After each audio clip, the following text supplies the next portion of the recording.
Hello student, आज हम पढ़ेंगे most important question for board exam class 10th 2023 यानी 2023 में इंग्लिश के पेपर में जो सबसे ज़्यादा क्वेश्चन पूछे जाते हैं उनके बारे में आज हम पढ़ेंगे। तो देखिए स्टार्टिंग करते हैं। ए लेटर टू गॉड, ये बहुत इंपॉर्टेंट लेसन है। इससे लॉन्ग क्वेश्चन भी पूछा जाता है। कैरेक्टर ऑफ स्केच लेंचो, इस टाइप के क्वेश्चन इससे पूछे जाते हैं। ठीक है। फिर सेकंड इंपॉर्टेंट लेसन है नेल्सन मंडेला का। ठीक है, Nelson Mandela long walk to freedom, यानी इसमें इन्होंने फ्रीडम के बारे में बताया है।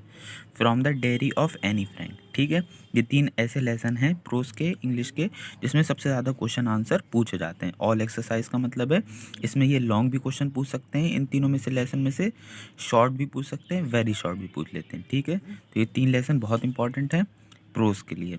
इसके बाद हम पोएट्री पर आ जाते हैं। देखिए 3 ये बहुत इंपॉर्टेंट पोएम है। Dust of snow, fire and ice, the trees. ठीक है, इनका सेंट्रल आइडिया लिखने के लिए आता है और करके ऑप्शन दे देंगे। जैसे दे देंगे सेंट्रल आइडिया लिखिए, डस्ट ऑफ स्नो और करके फायर एंड आइस, यानी इन दो में से किसी एक का सेंट्रल आइडिया लिखिए। तो हमें जो है अच्छे से इसको तैयार करके चले जाना है। अभी हम इसका सॉल्यूशन भी पढ़ेंगे, बट पहले हम समझ लेते हैं कि बोर्ड एग्जाम में किस टाइप से क्वेश्चन आंसर पूछे जाते हैं। ओके, किस टाइप से इंग्लिश का पेपर आता है। इसके बाद हम बात कर लेते हैं सप्लीमेंट्री की। तो देखिए सप्लीमेंट्री में the thieves story, the necklace और भूली, ये बहुत इंपॉर्टेंट लेसन है। इसमें भी भूली का कैरेक्टर स्केच पूछ लिया जाता है। द नेकलेस से भी क्वेश्चन आंसर आते हैं और द थीव्स स्टोरी, इससे भी क्वेश्चन आंसर पूछे जाते हैं, जैसा कि यहाँ आपको बताया गया है क्वेश्चन एंड आंसर। तो सप्लीमेंट्री में भी हम इन 3 लेसन को अच्छे से तैयार करके चले जाएंगे। देखिए आप पहले तो यही बात समझ लीजिए कि इंग्लिश में प्रोस एक पार्ट होता है, सेकंड होता है पोएट्री, फिर होता है सप्लीमेंट्री। जैसे कि आप हिंदी में पढ़ते हैं गद्य पद, इस तरीके से। ठीक है, सप्लीमेंट्री। फिर होती है ग्रामर, जिसे आप हिंदी में व्याकरण कहते हैं।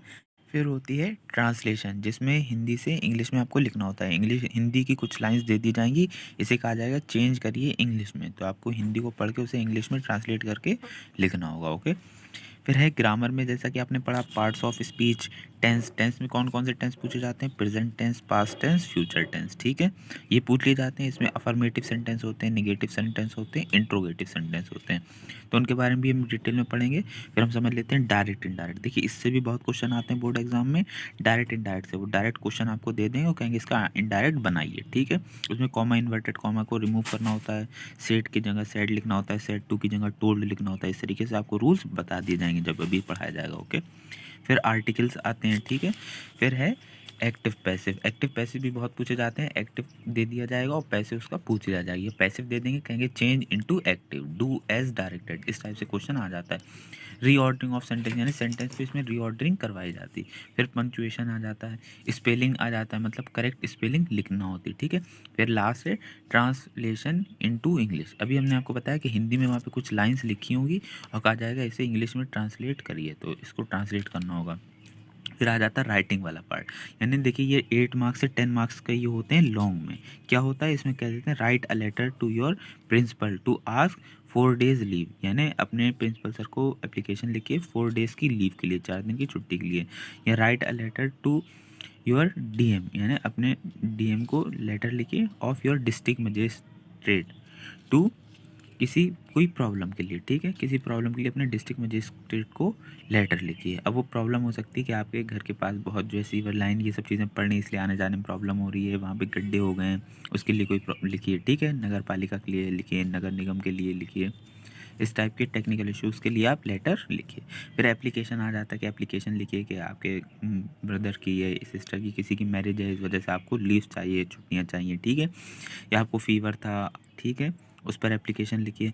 फिर देखिए ए से लिखने के लिए आता है, ये भी बहुत इंपॉर्टेंट है। तो लेटर, एप्लीकेशन और ऐसे ये 10-10 मार्क्स के होते हैं, 10 मार्क्स के होते हैं। तो इसका मतलब ये है कि इन्हें अच्छे से पढ़कर चले जाना है, क्योंकि ये जो पेपर होता है उसके लास्ट में लिखे होते हैं और इनको हमें सॉल्व करके आना ही होता है। देखिए ये कुछ चीज़ें जो आपने स्टार्टिंग में पढ़ी थी इसमें ये 2 मार्क्स 3 मार्क्स ऐसे होते हैं, लेकिन ये जो है सबसे ज़्यादा मार्क्स के होते हैं लेटर, एप्लीकेशन, ए से। हमें इनको एग्ज़ाम में अच्छे से करके आना है, इन्हें छोड़कर नहीं आना है। तो देखिए ए से भी लिखने के लिए आता है। ए से में वो कह सकते हैं कि साइंस पर लिखिए ऐसे। ठीक है, या जो है न्यू एजुकेशन पॉलिसी पे ए से लिखिए, या your favourite teacher, your school, my teacher, किसी पर भी वो ऐसे लिखने के लिए दे सकते हैं। तो हम यहाँ पर ये भी सीखेंगे कि लेटर कैसे लिखते हैं, एप्लीकेशन कैसे लिखते हैं और ऐसे कैसे लिखते हैं। ओके, आई होप आपके समझ में आया होगा कि इंग्लिश के पेपर में कौन कौन सी चीज़ें इंपॉर्टेंट हैं। तो जो बताई गई हैं उन्हें अच्छे से पढ़ लेंगे, यही आपके बोर्ड एग्ज़ाम के लिए मोस्ट इम्पॉर्टेंट है। Okay,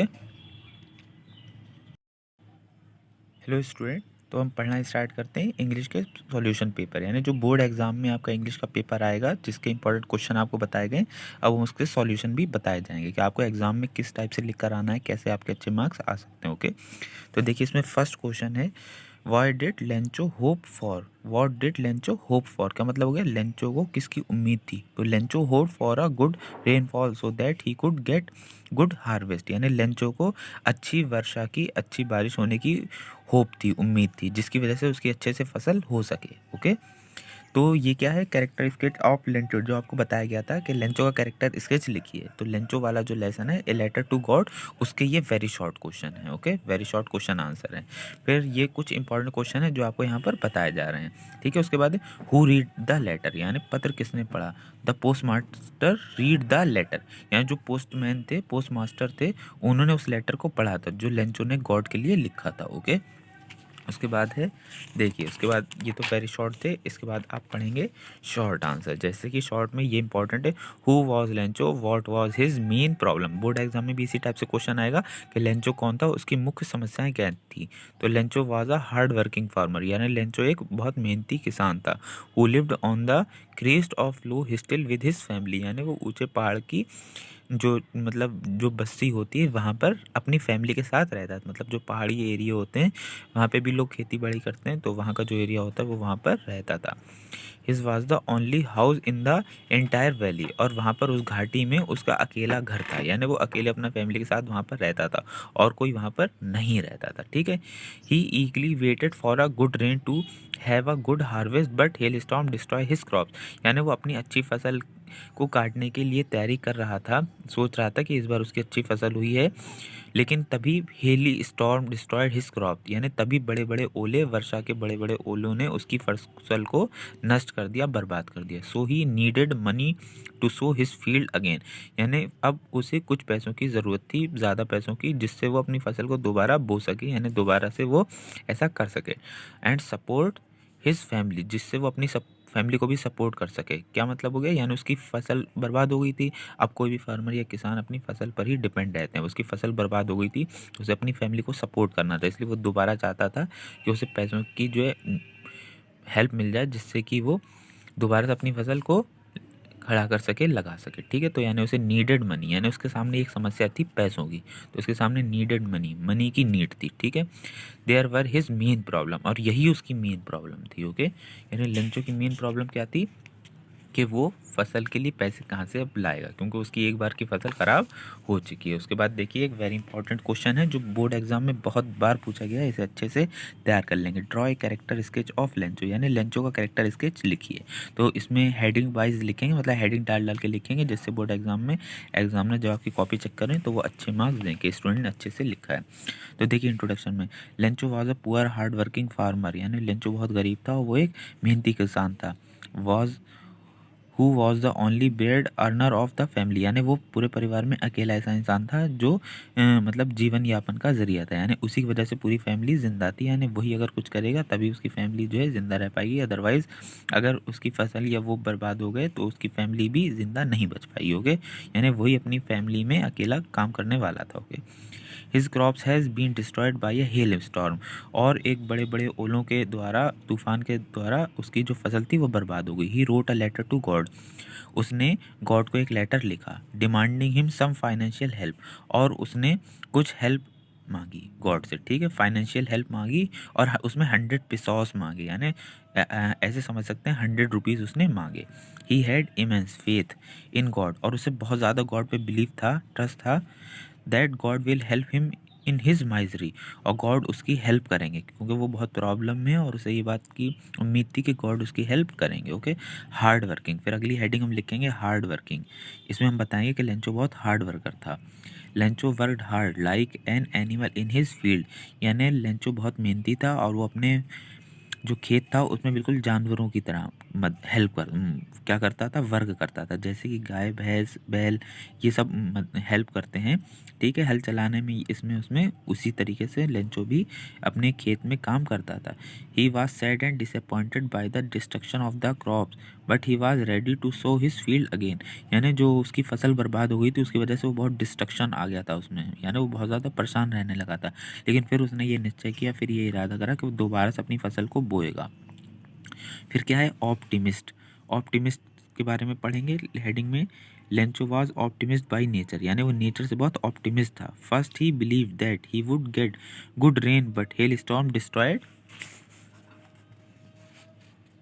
his field. यानी पहले तो वो बहुत खुश था कि उसकी फील्ड बहुत अच्छी है, लेकिन बाद में जो है उसका लॉस हो गया। किस वजह से? क्योंकि भारी ओलों के तूफान ने उसकी फसल को बर्बाद कर दिया। But he did not lose his hope, लेकिन फिर भी उसने अपनी उम्मीद को नहीं खोया, यानी फिर से उसने अपनी आशा को नहीं छोड़ा। ही believe that God will help him, और उसे ये बिलीव था, उसे ये ट्रस्ट था कि गॉड उसकी हेल्प करेंगे। And he will saw his field again, और वो फिर से अपने खेत में फसल को बोएगा। फिर अब इसमें और डिटेल में नहीं लिखेंगे, क्योंकि आपको कुछ हेडिंग्स ही लिखना है जिसकी वजह से एग्जामिनर को समझ में आ जाए कि हाँ आपने पूरा कैरेक्टर स्केच यानी टोटल लेंचो के बारे में बता दिया है। फिर फेथ इन गॉड, यानी उसका गॉड पे कितना ट्रस्ट था, कितना फेथ था। तो देखिए, Lencho optimist nature was based on his firm faith on God, यानी उसका दृढ़ निश्चय था, यानी उसको गॉड पे पूरा यकीन था कि गॉड उसकी हेल्प करेंगे। ही believe that God is watching everything, उसका मानना था कि गॉड सब कुछ देख रहे हैं। And no one will die of hunger, और वो हम में से किसी को भूखा नहीं मरने देंगे। आपको पता है कि किसान जो है किस पे डिपेंड होता है, अपनी फसल पे डिपेंड होता है। अगर उसकी फसल बर्बाद हो गई तो वो लोग भूखे मरने की नौबत पर आ जाते हैं। तो वही उसने भी सोचा कि गॉड्स ने सब कुछ देखा है कि हम लोगों ने अच्छे से फसल मेहनत से उगाई थी, लेकिन भारी बारिश के तूफान ने, ओलों ने उसकी फसल को बर्बाद कर दिया। तो गॉड ये सब देख रहे हैं और वो हम लोग को भूखा, हमारे परिवार को नहीं मरने देंगे। ओके, स्टूपिड एंड नेव, यानी वो थोड़ा सा कम समझदार था या वो भोला भाला था, ठीक है, तो इसलिए उसे स्टूपिड एंड नेव कहा गया है। He was hard working and simple, यानी वो बहुत हार्ड वर्किंग था, बहुत मेहनती था और बहुत सिंपल भोला भाला था। But he was not able to recognise the help of the postman employees, but वो ये नहीं समझ पाया, मतलब वो इतना सीधा साधा था कि वो यही नहीं समझ पाया कि गॉड ने उसे पैसे नहीं भेजे। पैसों से जो उसकी हेल्प की है, 70 पिसॉस जो रख के भेजे हैं, वो पोस्टमैन और जो वहाँ के एम्प्लॉयज़ थे, यानी वहाँ जो और काम करने वाले लोग थे, उन लोगों ने अपने पास से पैसे मिला के उसे लिफाफ में रख कर दिए थे। ओके, तो वो ये समझता है कि ये पैसे जो है गॉड ने भेजे हैं। बट गॉड ने तो 100 पिसॉस भेजे थे, लेकिन ये जो पोस्टमैन एम्प्लॉयज़ हैं पोस्ट ऑफिस के, इन लोगों ने उसमें से कुछ पैसे चुरा लिए, 30 पिसॉस कम कर लिए, सिर्फ 70 पिसॉस दिए हैं। वो समझ नहीं पाता कि ये पैसे पोस्टमैन और वहाँ के पोस्ट ऑफिस के एम्प्लॉयज़ ने ही उसके लिए दिए थे। ओके, कंक्लूजन, निष्कर्ष। इसमें हमें लास्ट में लिखना होता है कि लेंचो के बारे में आप क्या कहना चाहते हैं। तो देखिए, Lencho was a simple hard working innocent farmer, यानी लेंचो बहुत सीधा साधा और मेहनती किसान था। Who was immense faith in God, जिसे गॉड पे बहुत ज़्यादा ट्रस्ट था। ओके, आपको आई होप समझ में आ गया होगा। कैरेक्टर स्केच ऑफ लेंचो ये वेरी इंपॉर्टेंट था, इसलिए आपको इतनी डिटेल में बताया गया। तो इसमें इसी टाइप से हेडिंग लिखेंगे, इंट्रोडक्शन, हार्ड वर्किंग, ऑप्टिमिस्ट, फिर हेडिंग लिखेंगे फेथ इन गॉड, फिर लिखेंगे स्टूपिड एंड नेव, फिर हेडिंग लिखेंगे कंक्लूजन। ओके, अब हम पढ़ेंगे सेकंड लेसन प्रोस में। Nelson Mandela long walk to freedom, यानी नेल्सन मंडेला ने आज़ादी के लिए क्या किया, किस तरीके से उन्होंने हेल्प की, ठीक है। दक्षिण अफ्रीका लोकतांत्रिक सरकार की स्थापना, इन सब के बारे में कैसे क्या प्रोसेस हुआ उसके बारे में हम पढ़ेंगे। तो इसमें जो मोस्ट इंपॉर्टेंट क्वेश्चन आंसर हैं जो बहुत ज़्यादा पूछे जाते हैं उनके बारे में हम पढ़ लेंगे। जैसे कि फर्स्ट क्वेश्चन है, what does Mandela thank the international leader, यानी मंडेला ने अंतर्राष्ट्रीय नेताओं को किस प्रकार के लिए धन्यवाद करते हैं। Mandela thank the international leader for their presence in the inaugural ceremony, यानी मंडेला ने इंटरनेशनल लीडर्स को जो सेरेमनी थी जिसमें जो लोकतंत्र में संगठन बनवाया गया था उसमें उन लोगों ने आने का कष्ट किया था, इसके लिए उन्होंने थैंक्स कहा, ठीक है। ड्यू टू देयर प्रेजेंस, इनकी प्रेजेंस की वजह से the event could be considered as a common victory of the South African people for justice peace and human dignity, यानी कि साउथ अफ्रीका के पीपल के लिए जो नेल्सन मंडेला ने काम किया था उसमें बहुत सारे बड़े बड़े नेता लीडर्स जो है आए थे, और ये एक तरीके की उनकी जीत थी जो उन्होंने कठिन परिश्रम किया था साउथ अफ्रीका के लोगों को जस्टिस यानी न्याय दिलाने में, पीस का मतलब शांति दिलाने में, और ह्यूमन डिग्निटी और मानवता के कार्य के लिए उन्होंने, नेल्सन मंडेला ने बहुत हेल्प की। और ये सब देखने उस टाइम में के बहुत से मिनिस्टर्स और बाकी लोग आए, लीडर्स, ठीक है, जो कि इंटरनेशनल लीडर्स यानी देश विदेश से कई लीडर्स, महात्मा लोग आए उनकी इस कामयाबी को देखने। ओके, आई होप आपके समझ में आया होगा। What does Mandela thank the international leaders for, यानी मंडेला अंतर्राष्ट्रीय नेताओं को किस प्रकार के लिए धन्यवाद करते हैं। तो इसका आंसर ये हो गया। ओके, इसके बाद हम इनका कैरेक्टर स्केच पढ़ेंगे जो कि वेरी इंपॉर्टेंट है। ओके, तो देख लेते हैं कैरेक्टर स्केच इनका। Draw a character sketch of Nelson Mandela. तो यहाँ पर समझ लेंगे, उसी टाइप से हेडिंग लिखेंगे। Introduction, true patriot, love for freedom, man of peace, ठीक है, फिर बिलीव इन ह्यूमैनिटी, फिर लास्ट में लिख देंगे कंक्लूजन। तो देखिए जो मेन हेडिंग है वो है कंक्लूजन, ठीक है, बिलीव इन ह्यूमैनिटी, ओके, फिर है true patriot, okay, man of peace, love for freedom and introduction. तो देखिए इंट्रोडक्शन और कंक्लूजन, कोई सा भी लॉन्ग आ जाए लिखने के लिए इंग्लिश में, आपको इंट्रोडक्शन और कंक्लूजन ये दो पार्ट याद रखने हैं, ठीक है। तो समझ लेते हैं नेल्सन मंडेला के बारे में। Draw a character sketch of Nelson Mandela, इसी टाइप से एग्जाम में लिखने के लिए आएगा कि नेल्सन मंडेला का चरित्र चित्रण कीजिए। तो हम यहाँ पर समझ लेते हैं। Nelson Mandela was a great leader who fought against apartheid and inhuman practices in south Africa, यानी नेल्सन मंडेला एक महान लीडर थे जिन्होंने उस टाइम के परेशान लोगों के लिए, साउथ अफ्रीका के लोगों के लिए, मानवता के लिए काम किया। He became the first black president of south Africa, और वो साउथ अफ्रीका के पहले ब्लैक प्रेसिडेंट थे, यानी मतलब उनका कलर कैसा था, ब्लैक। उस टाइम के फर्स्ट प्रेसिडेंट थे साउथ अफ्रीका के, और वो कैसे थे, ब्लैक। ओके, ये बात मेंशन करने वाली है। He was a great patriot, यानी वो एक महान देशभक्त भी थे, ठीक है। Who devote his life for the well bring of his country and it's people, और उन्होंने अपने देश और अपने देश के लोगों के लिए अपना पूरा जीवन बलिदान कर दिया, यानी अपने पूरा जीवन त्याग दिया और अपने देश के लोगों की भलाई के लिए, मानवता के लिए कार्य किया। ट्रस्ट पैट्रियोट, ट्रू पैट्रियोट का मतलब हो गया, यानी वो एक सच्चे देशभक्त थे। Nelson Mandela was a true patriot, यानी वो एक सच्चे देशभक्त थे। He loved his nation and his people, वो अपने राष्ट्र यानी अपने देश और अपने देश के लोगों से बहुत प्रेम करते थे। He wanted to make his country free from poverty, और वो चाहते थे कि उनका देश गरीबी से, डिप्रीवेशन से, सफरिंग्स यानी और बहुत सारी प्रॉब्लम से, समस्याओं से, जेंडर, और उस टाइम जो मेल फीमेल यानी स्त्री पुरुष में जो भेदभाव किया जाता था उससे, एंड अदर डिस्क्रिमिनेशन, और बहुत सारी कुरीतियों से यानी बहुत सारी बुराइयों से उनका देश कैसा हो जाए, फ्री हो जाए, यानी आज़ाद हो जाए, बहुत सारी प्रॉब्लम से ख़त्म हो जाए। जैसे कि बहुत सारे देशों में ये सब प्रॉब्लम देखने को मिलती है, इससे वो आज़ाद हो जाए। लव फॉर फ्रीडम, यानी वो क्या थे, वो फ्रीडम से लव करते थे, वो चाहते थे कि हमारा देश भी आज़ाद हो जाए बहुत सारी कुरीतियों, बुराइयों और परेशानियों से। When Nelson Mandela was a child, he thought that he was born free. यानी नेल्सन मंडेला जब बच्चे थे तो वो सोचते थे कि a young man has realise that his freedom has been taken from him, यानी हर आदमी की, हर जवान आदमी की ये अधिकार है कि वो फ्री रहे, फ्रीडम, उसको स्वतंत्रता मिले। He wanted to be free, और वो भी आज़ाद होना चाहते थे। हिज हंगर फॉर फ्रीडम, और जो मतलब उनकी भूख थी या उनका जो परिश्रम था फॉर फ्रीडम बिकेम ग्रेटर, वो और बढ़ता चला गया। When he saw that his people were also not free, जब उन्होंने देखा कि बहुत सारे लोग उनके देश में परेशानियों और मजबूरियों और दिक्कतों से गुजर रहे हैं, तो वो और ज़्यादा व्याकुल होने लगे, और वो सोचने लगे कि कैसे हम अपने देश के लोगों के लिए कुछ अच्छा कर सकते हैं, जिससे वो बहुत सारी डिफ़िकल्टीज़ और प्रॉब्लम्स, पॉवर्टी, गरीबी, अशिक्षा, इन सब से दूर हो जाएं, और ये सब चीज़ें हमारे देश से दूर हो जाएं, जिससे हमारे देश क्या हो जाए, फ्रीडम हो जाए, यानी आज़ाद हो जाए, स्वतंत्र हो जाए। इसके लिए उन्होंने बहुत कुछ कार्य किए। मैन ऑफ पीस, यानी he was a man of peace, यानी वो बहुत शांत स्वभाव के थे। ही लव्ड हिज एनिमी, वो अपने दुश्मन से भी प्यार करते थे, अपने शत्रु से भी प्यार करते थे।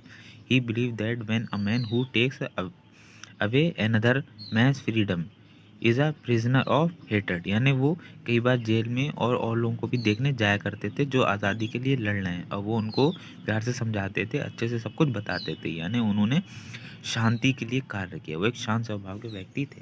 फिर है बिलीव इन ह्यूमैनिटी, वो मानवता में विश्वास रखते थे, यानी वो इंसानियत में यकीन रखते थे, ठीक है। He believe that we should not hate each other, यानी उनका ये मानना था कि हमें किसी से भी नफरत नहीं करनी चाहिए।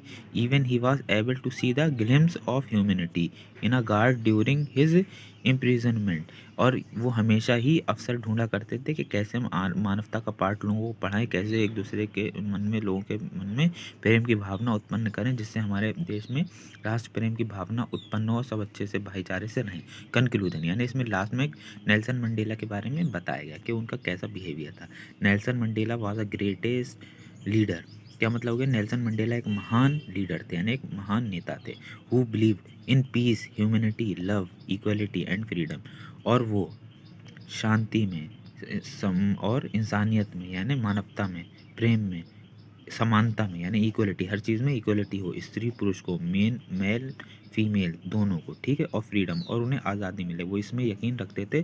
और he wanted to make his country, और वो अपनी कंट्री को कैसा बनाना चाहते थे, फ्रीडम एंड प्रॉस्पेरस, वो अपनी देश को आज़ाद और सुकून वाला बनाना चाहते थे। His life was completely devoted to his country and people, और उनका पूरा जीवन अपने देश के लोगों की समस्याओं को दूर करने, उनकी भलाई करने, उनको आज़ाद कराने, उनकी समस्याओं को हल करने में लग गया। इससे पता चलता है कि नेल्सन मंडेला एक बहुत अच्छे इंसान थे, और वो एक ग्रेट लीडर भी थे, यानी वो एक महान नेता भी थे। ओके, आई होप आपके समझ में आया होगा कि ये कितना इंपॉर्टेंट है। तो draw character sketch of Nelson Mandela, अगर लिखने के लिए आ जाता है कि नेल्सन मंडेला कैरेक्टर स्केच लिखिए, तो आप इसी टाइप से हेडिंग वाइज लिखेंगे। पहली हेडिंग इंट्रोडक्शन लिखेंगे, फिर ट्रू पैट्रियोट लिखेंगे, फिर लव फॉर फ्रीडम लिखेंगे, फिर मैन ऑफ पीस, ठीक है, फिर लिख देंगे बिलीव इन ह्यूमैनिटी, और लास्ट में हेडिंग लिख देंगे conclusion.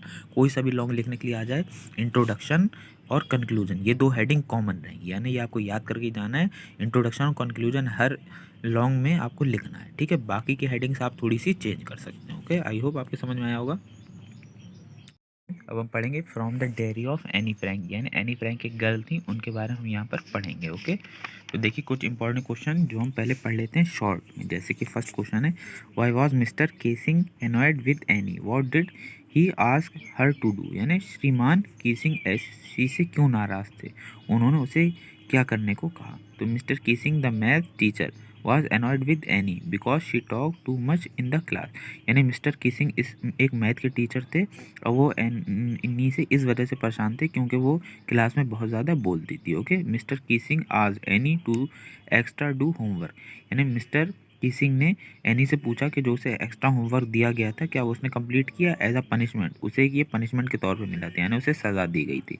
And asked her to write an essay on the topic of a chatterbox, और उन्होंने उसको एक ऐसे भी लिखने के लिए दिया था, यानी एक निबंध लिखने के लिए दिया था, और उसका टॉपिक था ए चैटर बॉक्स। ओके, तो आपके समझ में आया होगा कि इसमें क्या पूछा गया था। इस टाइप से अगर शॉर्ट में लिखने के लिए आता है क्वेश्चन, तो आप इस टाइप से लिख देंगे। ओके, फिर है उसका कैरेक्टर स्केच जो कि इम्पोर्टेंट है, तो आप कैरेक्टर स्केच इसका पढ़ लेंगे।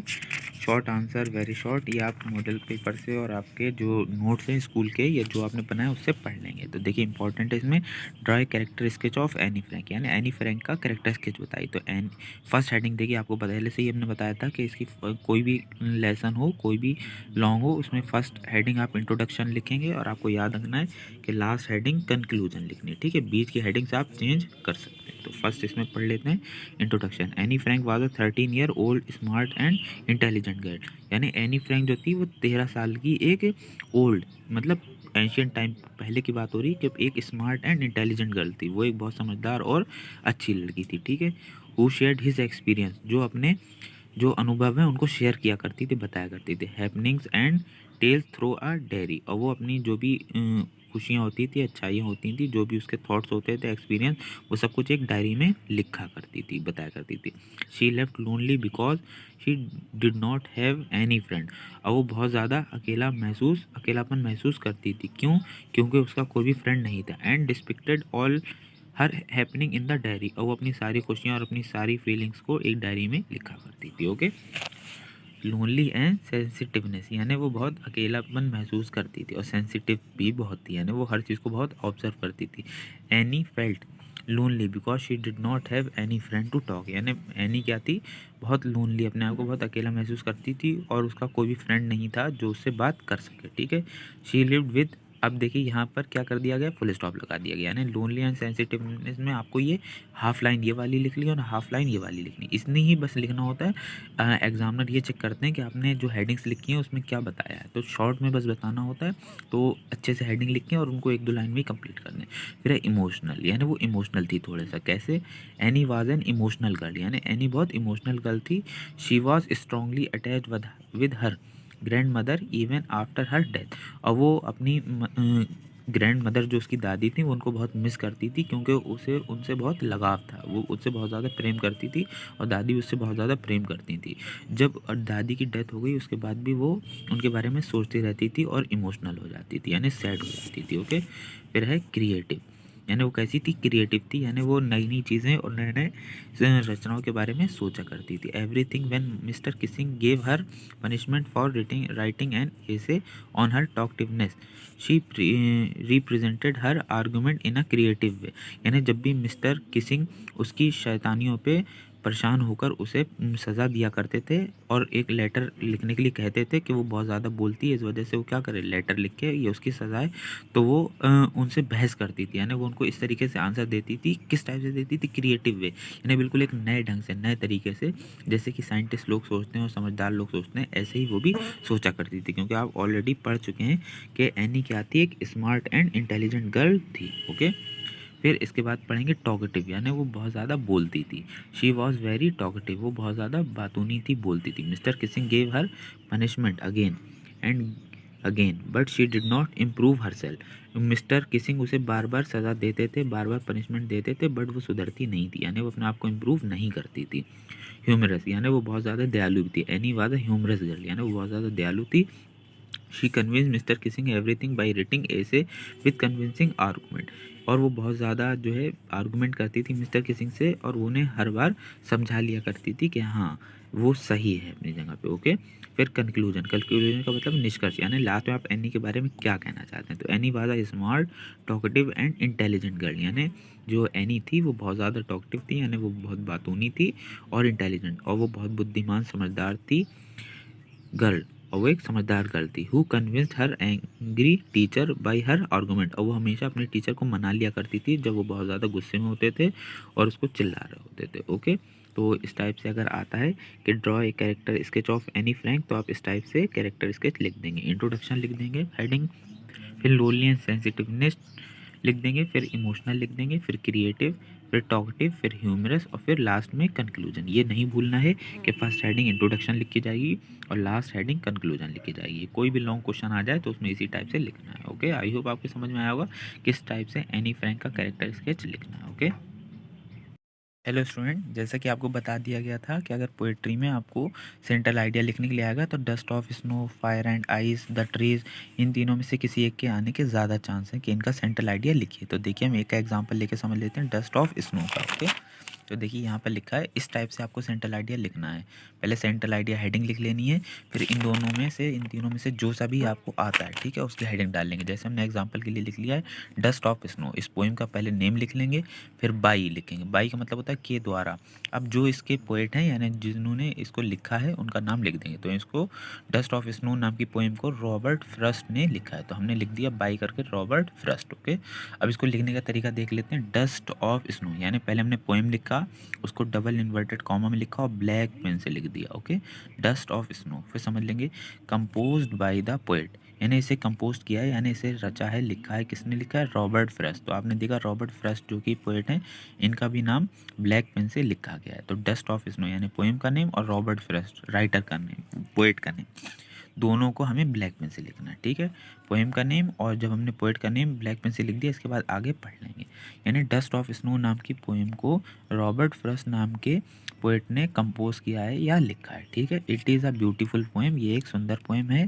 This poem expresses the significance of small things in changing one's mood, यानी इस पोएम में ये बताया गया है, ये प्रदर्शित करा गया है कि कुछ चीज़ें हमारे मूड को बदल देती हैं। ठीक है, द पोएट हैज़ मेंशन्ड, और पोएट ने यहाँ पर मेंशन किया है, बताया है, क्रो एंड हेमलॉक, क्रो और हेमलॉक के बारे में बताया है।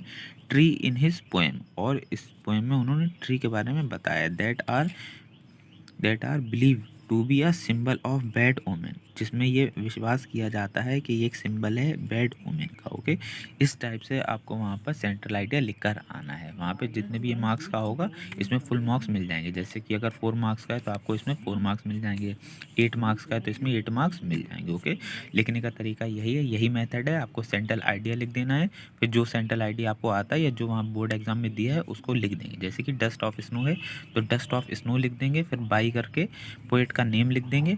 फिर जब सेंट्रल आइडिया से लिखना स्टार्ट करेंगे तो भी पोएम का नेम और पोएट का नेम दोनों को ब्लैक पेन से लिखेंगे और पोएम में देखिए डबल इन्वर्टेड कॉमा लगा देंगे जैसा कि यहाँ पर हमने लगाया है। ओके, उसके बाद उसके बारे में लिखना स्टार्ट कर देंगे जो आपको पोएम के बारे में पता है, और बहुत शॉर्ट में लिखना होता है, 7-8 लाइन्स में, 5-6 लाइन्स में ये कंप्लीट हो जाना चाहिए। ओके, तो एग्जामिनर ऐसे इस टाइप से लिखने से आपको फुल मार्क्स देंगे। तो ऐसे ही लिखिएगा। आई होप आपको समझ में आया होगा कि सेंट्रल आइडिया कैसे लिखना है। देखिए कई बार पोएट्री में मतलब बोर्ड एग्जाम में इंग्लिश के पेपर में कई बार इस टाइप से दे देते हैं, read the stanza given below and answer the question that follows. यानी जो ये जो स्टेंजा लिखा हुआ है इसके बारे में इसको पढ़िए और बताइए इसके क्वेश्चन आंसर। ठीक है, जैसे कि फर्स्ट क्वेश्चन है what is the name of the poet of this poem. यानी ये जो पोएम है the way a grow shook down on me the dust of snow from a hemlock tree. इसको पढ़िए और बताइए ये किस पोएट ने लिखा है और ये पोएम कौन सी है। तो देखिए ये है, इस पोएम को रॉबर्ट फ्रॉस्ट ने लिखा है और ये कौन सी पोएम है आप इसके बारे में पढ़ चुके हैं। ये पोएम है डस्ट ऑफ स्नो। तो इस टाइप से भी आ सकता है क्वेश्चन वहाँ पर कि वहाँ पे वो स्टेंजा यानी पोएम की कुछ लाइंस दे देंगे और उस पर बेस उस पर कुछ क्वेश्चन पूछ लेंगे। What does the hemlock tree signify. यानी हेमलॉक ट्री जो वृक्ष है, हेमलॉक का वृक्ष है, उसे किसका प्रतीक माना गया है। डेथ का माना गया है, फियर का माना गया है, हैप्पीनेस का माना गया है, या बोथ ए एंड बी। यानी ए और बी दोनों। तो देखिए बोथ ए एंड बी यानी उसे डेथ, उसे मृत्यु, और बी मतलब फेयर और डर, मृत्यु और डर, डेथ और फेयर दोनों का ही सिग्निफाई माना गया यानी प्रतीक माना गया। यानी जो हेमलॉक ट्री होता है, हेमलॉक का वृक्ष होता है, उसे डेथ और फियर दोनों का क्या माना गया है, प्रतीक माना गया, सिंबल माना गया। ओके, इस टाइप से भी क्वेश्चन आ जाते हैं। हेलो स्टूडेंट, आपको सप्लीमेंट्री के बारे में भी बता दिया गया था कि the thief story, the necklace और भोली, ये 3 लेसन मोस्ट इंपॉर्टेंट है। इसके क्वेश्चन आंसर ज़रूर बोर्ड एग्जाम में पूछे जाते हैं, शॉर्ट में, वेरी शॉर्ट में, या कैरेक्टर स्केच लॉन्ग क्वेश्चन भी पूछ लिया जाता है। ओके, तो इसके बारे में हम यहाँ पर पढ़ेंगे। तो देखिए फर्स्ट है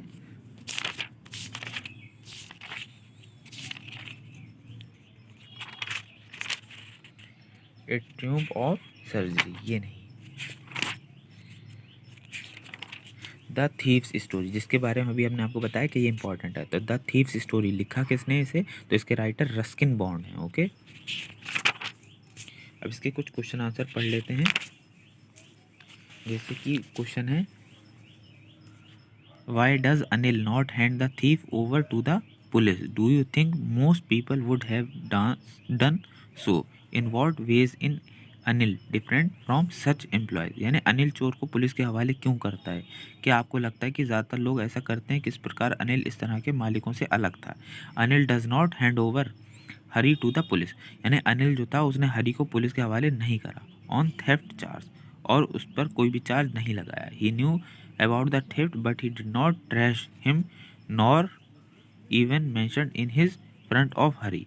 यानी वो हरी पहले ही अनिल जानता था कि चोर किस कैटेगरी के होते हैं, क्या होता है, उनके साथ क्या प्रॉब्लम्स होती हैं, किस तरीके से पुलिस उन्हें परेशान करती है, मारती पीटती है, वही सब जानता था। इसलिए उसने इस बारे में किसी को नहीं बताया, मेंशन नहीं किया, और ना ही हरी को किसी के सामने प्रदर्शित किया।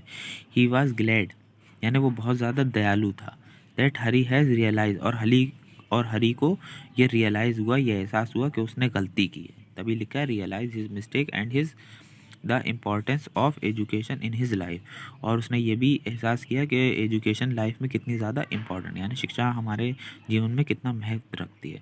Anil wanted Hari to become a literate man and lead a respective life, और अनिल चाहता है कि हरी भी क्या हो जाए, एक लिटरेट यानी एक पढ़ा लिखा इंसान बन जाए, लीड अ रिस्पेक्टिव लाइफ, और उसका जीवन में उसे बहुत ज़्यादा आदर सम्मान मिले। ओके, इस टाइप से आपको क्या करना है, लिख कर आना है। ओके, आई होप आपके समझ में आया होगा किस टाइप से लिखना है। फिर और भी क्वेश्चन हो सकते हैं, जैसे कि ये क्वेश्चन है, ये इंपॉर्टेंट है, do you think it is a significant details in the story that Anil is a struggling writer, does the explain his behaviour in any way, क्या मतलब है, क्या आपको लगता है कि कहानी में ये एक महत्वपूर्ण विवरण है कि अनिल एक संघर्षशील लेखक है? क्या ये किसी भी तरह से उसका व्यवहार भी क्या ये किसी भी तरह से उसके व्यवहार भी स्पष्ट करता है? यानी क्या इसमें पता चलता है कि अनिल एक अच्छा लेखक है, साथ में वो एक अच्छे व्यवहार वाला भी है, एक कुशल व्यक्ति है? तो इसके बारे में भी हम समझ लेते हैं। Yes, it is a significant detail that Anil is a struggling writer. हाँ, हमें सच में पता चलता है कि अनिल एक बहुत अच्छा और एक मेहनती राइटर है, यानी एक अच्छा लेखक है। He had no regular source of income, यानी उसके पास कोई भी कंटिन्यू सोर्स ऑफ इनकम नहीं, यानी उसके पास कोई भी ऐसा मेथड नहीं है, तरीका नहीं जिससे उसके पास कंटिन्यू पैसे आते रहें। Consecutively he use to spend according to his pocket, इसलिए वो अपने पैसे जो है अपनी जेब के अकॉर्डिंग खर्च करता है, यानी जिस हिसाब से उसके पास पैसे होते हैं वो वैसे ही खर्च करता है। When he had money he would celebrate, and when he did not have money he borrowed it, यानी जब उसके पास पैसे होते हैं तो वो खूब खुशियाँ मनाता है, खूब सेलिब्रेट करता है। And but when he did not have money, लेकिन जब उसके पास पैसे नहीं होते he borrowed it, तो वो उधार ले लेता है। This fact explains the kindness and sympathy with which he treats हरी, यानी ये फैक्ट, ये रहस्य ये बताता है कि वो कितना दयालु था, सिंपैथी, और वो कितना उसमें सहानुभूति थी। किसके लिए थी? ही ट्रीट्स हरी, वो हरी के लिए बहुत ज़्यादा सहानुभूति रखता था। ठीक है। His condition was some extent similar to Hari, और उसकी कुछ कंडीशन जो है वो बिल्कुल हरी की ही तरह थी। जस्ट लाइक हरी, यानी बिल्कुल हरी की तरह। He also struggle to get proper meals, यानी वो भी हरी की तरह भोजन के लिए, खाने के लिए बहुत ज़्यादा स्ट्रगल करता था, संघर्ष करता था, मेहनत करता था।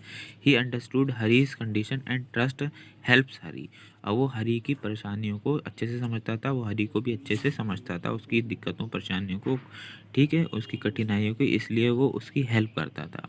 वो पूरी कोशिश करता था कि वो हरी की हेल्प कर सके। ओके, तो इससे हमें पता चलता है कि उसका कैरेक्टर कितना अच्छा था। यहाँ पर जो राइटर दिखाए गए हैं अनिल, वो बहुत ही कैरेक्टर में अच्छे होते हैं, और वो उनका बिहेवियर भी एक चोर के लिए, यानी एक थीफ के लिए, हरी के लिए बहुत अच्छा होता है। हरी का पूरा नाम हरी सिंह होता है, जो कि 15 ईयर्स ओल्ड बॉय होता है, जो कि 15 साल का एक लड़का होता है। ओके, हेलो स्टूडेंट, अब हम पढ़ लेते हैं कुछ और short answer. What would Matilda often dream of, यानी मैटिल्डा अक्सर क्या सपने देखती थी? Matilda would often dream of all the delicacies, luxuries, elegant dinners, marvels dishes, beautiful dresses, jewelleries, adoration and a life of glory, यानी वो जो जीवन में बहुत सारी कीमती चीज़ें होती हैं, जैसे डिलीशियस, ठीक है, मज़ेदार, लग्जरीज और मतलब सुहावने सपने, एलेगमेंट डिनर और बहुत अच्छी जगह पे डिनर करना, रात का खाना खाना, मार्वल्स डिशेस यानी बहुत अच्छी अच्छी डिशेस, ब्यूटीफुल ड्रेसेस और बहुत सुंदर कपड़े, ज्वेलरीज मतलब कि सोने चांदी जो ज्वेलरीज होती हैं जो वुमेंस पहनती हैं वो, adorational and a life of glory, यानी जिस चीज़ों से जीवन सुखमय होता है, और जो भी मतलब डिज़ायर्स होती हैं वुमेंस की, मतलब खुशियाँ, ये सब वो इसी टाइप के सपने देखा करती थी, क्योंकि वो एक यंग लेडी थी। ओके, फिर है why did Matilda throw the invitations spiteful, ठीक है, क्या मतलब हो गया? मटिल्डा ने आमंत्रण को गुस्से में क्यों फेंक दिया था? Matilda was simply displaced when her husband showed her the invitation, यानी मटिल्डा जो थी वो क्या थी, वो पहले से ही थोड़ा सा परेशान थी, और हस्बैंड ने जैसे ही उनके सामने इनविटेशन को शो करा, she felt humiliated and threw the invitation spitefully as she had nothing beautiful enough to wear at the ball, क्योंकि वो उनके लिए क्या था, ब्यूटीफुल नहीं था कुछ भी पहन के जाने के लिए। ठीक है, उनके पास मतलब बहुत अच्छे ज़्यादा कपड़े नहीं थे जिससे वो इनविटेशन जो आया है उसमें वो अच्छे से फंक्शन में पहन के जा सकें, जिस वजह से उन्होंने गुस्से में आमंत्रण को फेंक दिया। ओके, क्योंकि उनकी मैरिज एक क्लर्क से हुई थी। ओके, जो कि बहुत ज़्यादा रिच नहीं थे, यानी बहुत ज़्यादा अमीर नहीं थे, इसलिए उनकी बहुत ज़्यादा जो महंगी जो महंगी बहुत ज़्यादा ड्रेसेस होती थी वो उनको बाई नहीं करवा पाते थे। ओके, हेलो स्टूडेंट, अब हम क्वेश्चन पढ़ लेते हैं। Matilda wanted to live a life above her status, how did this desire of hers led to her sufferings, यानी मटिल्डा अपनी हैसियत से ऊपर का जीवन जीना चाहती थी, कैसे उसकी इच्छा उसके दुखों का कारण बनी। Madam Loisel belong to a family of clerks wanted to live a life above her status, यानी जो मैडम लुएसेल थी वो किस फैमिली से बिलोंग करती थी? क्लर्क, यानी जो उनके हस्बैंड थे वो क्लर्क थे, और वो एक ऐसा जीवन जीना चाहती थी जो इनके जीवन को मतलब जिसने दुखदाई बना दिया, यानी वो कम रिच थे, यानी कम अमीर थे, बट वो ज़्यादा अमीर बन के रहना चाहते थे, ज़्यादा अच्छी ज़िंदगी जीना चाहते थे, जो कि उनके लिए पॉसिबल नहीं था। They lived on small income, यानी वो बहुत कम इनकम में क्या कर रहे थे, जीवन यापन कर रहे थे, अपनी ज़िंदगी गुजार रहे थे। Enough for meeting the basic needs but not to fulfil aspirations, यानी उनके जो मतलब जितने भी उन्हें क्लर्क, उनके हस्बैंड को जो क्लर्क की पोस्ट पे जितने भी रुपए मिलते थे वो उनके एक आम ज़िंदगी जीने के लिए काफ़ी थे, बट नॉट फुलफिल एस्पिरेशन, लेकिन जो उनकी डिज़ायर थी, उनकी कामनाएं थी, वो बहुत अमीरों वाली थी, जो कि उनके हस्बैंड पूरी नहीं कर सकते थे, जिस वजह से उनका जीवन दुखदाई बन गया। कैसे बन गया उसके बारे में समझ लेते हैं। She got married to a clerk and was so caught up with her dreams of wealth and pleasure that she was out of touch with the truth of her real life, यानी उनकी जो madam लेसल थी, ठीक है, उनकी marriage एक clerk से हुई और उनके सपने बहुत ज़्यादा ऊंचे थे, बड़े थे, जो कि उनके मतलब हस्बैंड के साथ रहकर पूरे नहीं हो सकते थे, यानी उनके हस्बैंड इतने अमीर नहीं थे कि उनके सारे जो शौक हैं और उनके सारे ड्रीम्स हैं वो पूरे कर सकें। Okay, all of this was just to impress the wealth and the rich and her beauty and glamour even if no loan, यानी ये सारी चीज़ें दिखाती हैं कि वो कितनी ज़्यादा वेल्दी थी और कितनी ब्यूटीफुल थी। इवन इफ़ ऑन लोन के बेस पे ये चीज़ दिख सकती थी। क्यों? क्योंकि उनके हस्बैंड एक क्लर्क थे, उनके पास बहुत ज़्यादा पैसे नहीं थे जो रियल टाइम में रियल रिच दिख सकते हैं, दिख सकें। ओके, यानी वो रियलिटी में रिच नहीं थी, अमीर नहीं थी, तो वो सोचती थी कि हमारे हस्बैंड के पास इतने पैसे नहीं है क्योंकि वो एक सिंपल से क्लर्क हैं, तो हम लोन क्यों ना ले लें जिससे हम बहुत ज़्यादा कैसे लगें, वेल्दी, यानी बहुत अमीर लगें, हर ब्यूटी एंड ग्लैमर, जिससे वो अपनी ब्यूटी पे भी खर्च कर सकें, यानी वो खूब ब्यूटीफुल लगें और सब उन्हें अमीर कहें। ओके, तो यही वजहें थी, यही परेशानियाँ थी जिनकी वजह से वो क्या थी, बहुत ज़्यादा परेशान रहने लगे वो लोग। ठीक है, unfortunately the necklace was lost and the couple had to cough up their entire inheritance and borrow as well to the replace it, यानी अचानक ही एकदम से ही क्या हो गया, उनका जो नेकलेस था वो गुम गया, जिसकी वजह से वो लोग बहुत ज़्यादा परेशान लगे और उन्हें उधार भी लेना पड़ा। It repayment of the depth, यानी जब उन लोगों ने उसका पेमेंट करा तो वो कर्ज में करा। ठीक है, the next 10 years of their youth, उन्हें अपने जो मतलब बच्चे थे उन्हें भी 10 years तक उसका कर्ज देना था। They lived in utter poverty and had to work very hard to repay the loan, और लोन चुकाने के लिए उन्होंने बहुत परेशानी और गरीबी में ज़िंदगी काटी और धीरे धीरे लोन को चुकाया। If she had accepted her reality and reminded happy with what she had, अगर वो ये एक्सेप्ट कर लेती, ये मान लेती कि जो भी उनके पास है वो उसी में खुश रहें और उसी में अपनी ज़िंदगी जिएँ, तो इतनी दिक्कतें परेशानियाँ उनकी ज़िंदगी में नहीं आती। She would not have suffered so badly, और वो लोग इतना परेशानी से ज़िंदगी नहीं गुजारते, लेकिन उनके ये बात समझ में नहीं आई और उन्होंने बहुत ज़्यादा दिखावा करने की कोशिश की, जिससे उनको प्रॉब्लम हुई। ओके, इस लेसन तो स्टूडेंट, इस लेसन से हमें यही सीख मिलती है कि जो कुछ भी हमारे पास है, जितने भी पैसे हमारे पास हैं, हमें उसमें ही खुश रहना चाहिए, क्योंकि बहुत ज़्यादा की इच्छा हमारी जीवन को, हमारी लाइफ को बहुत ज़्यादा दुखदाई, दुख भरा बना देते हैं, जैसा कि यहाँ पर मैडम मटिल्डा के साथ हुआ। ठीक है, तो उनका वैवाहिक जीवन दुख में गुजरा। इससे हमें पता चलता है कि हमें ज़्यादा का नहीं सोचना चाहिए, जो कुछ हमारे पास है, जो कुछ उसमें ही हमें खुश रहना चाहिए। ओके, ज़्यादा इच्छाएं हमारे जीवन को बहुत दुखदाई बना देती हैं, और हार्ड वर्क करते रहना चाहिए जिससे हमारा प्रमोशन होता रहे, हमारी मतलब सोर्स ऑफ इनकम बढ़ता रहे। बट बहुत ज़्यादा इच्छाएं नहीं रखनी चाहिए, क्योंकि जब इच्छाएं पूरी नहीं होती हैं तो हम लोन लेते हैं और उनको दिखावा करके पूरा करने की कोशिश करते हैं, जैसा कि यहाँ पे मैडम करती हैं, जिस वजह से उनका नेकलेस गुम जाता है और फिर वो उन्हें लोन चुकाना पड़ता है जो उन्होंने कर्ज लिया होता है, यानी फिर उनका पूरा जीवन दुख में, गरीबी, परेशानी, दिक्कतों में कटता है। तो ऐसा नहीं करना चाहिए। इस लेसन में यही समझाने की कोशिश की गई है, जो कि बहुत अच्छा मैसेज है हमारी लाइफ के लिए। ओके, हेलो स्टूडेंट, अब हम यहाँ पढ़ेंगे भोली लेसन। ठीक है, जो कि बहुत इंपॉर्टेंट है, बोर्ड एग्जाम में इसके सबसे ज़्यादा आने के चांस हैं। देखिए, फर्स्ट क्वेश्चन इसका है, वाई इज़ सुलेखा कॉल्ड भोली, सुलेखा को भोली क्यों कहा जाता था। सुलेखा इज़ कॉल्ड भोली because she is a simpleton who had suffered some brain damage after falling off a cot, यानी सुलेखा को भोली इसलिए कहा जाता था क्योंकि वो एक ब्रेन प्रॉब्लम से गुजर रही थी, यानी उसके दिमागी हालत कुछ ठीक नहीं थी। वो एक बार जब छोटी थी तो चारपाई से गिर जाती, जिसकी वजह से उसके दिमाग में चोट लग जाती, जिसकी वजह से वो और गर्ल और छोटे बच्चों के कंपेयरिंग में थोड़ा सा कम दिमाग रखने वाली होती है। When she was 10 months old, यानी जब वो 10 महीने की होती है, as a result she is slow in learning, यानी वो सीखने में, सब कुछ जानने में उसे टाइम लगता है, जबकि और बच्चे उससे जल्दी सीख लेते हैं things, and also stemmed while speaking, और जब वो बोलती है तो वो थोड़ा सा तुतलाती भी है। ठीक है, इस वजह से सब लोग उसे भोली कहते हैं, यानी वो उसका कम दिमाग की वजह से, जो कि किसी के भी साथ हो सकता है। तो इसमें यही बताई गई है बात। फिर नेक्स्ट क्वेश्चन पढ़ लेते हैं, how did react when the teacher asked her name, यानी जब शिक्षिका ने नाम पूछा भोली से तो उसने कैसी प्रक्रिया दी। भोली steamed while she spoke and could not her name, यानी जब भोली से पूछा गया तो वो कुछ पहले बोल नहीं पाई, अपना नाम भी नहीं बता पा रही थी। When the teacher asked her name she broke into tears, और उसकी आंखों में जैसे ही टीचर ने उससे उसका नाम पूछा उसकी आंखों में आंसू आ गए। And set in the corner of the classroom when her head down, और वो क्लासरूम में कक्षा में कोने में जाके बैठ गई और अपना सर नीचे कर लिया। ओके, इसमें भोली के जो है बताया गया है कि वो किस तरह सीधी सादी होती है और कितनी भोली होती है। टीचर के सिर्फ नाम पूछने की वजह से वो रोने लगती है। ओके, हेलो स्टूडेंट, अभी इसमें पढ़ेंगे right a character sketch of भोली, यानी ये लॉन्ग क्वेश्चन है, ये भी बहुत बार जो है बोर्ड एग्जाम में पूछा गया है, जिसे के अब्बास नाम के राइटर ने लिखा है। ओके, तो इसमें हम पढ़ लेते हैं। भोली का चरित्र चित्रण लिखिए।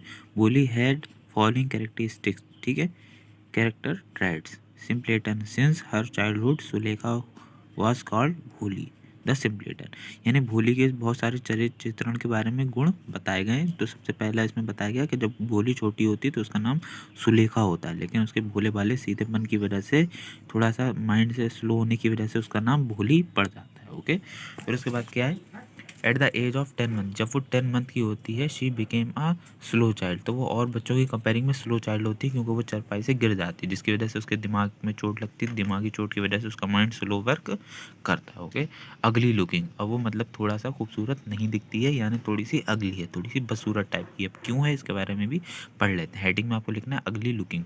भोली सफर्ड फ्रॉम स्मॉल पॉक्स, यानी वो जो माता निकल आती है, छोटी माता जिसे बोलते थे चेचक, ठीक है, वो उसके हो जाती है बचपन में, जिसकी वजह से उसके चेहरे पे निशान हो जाते हैं।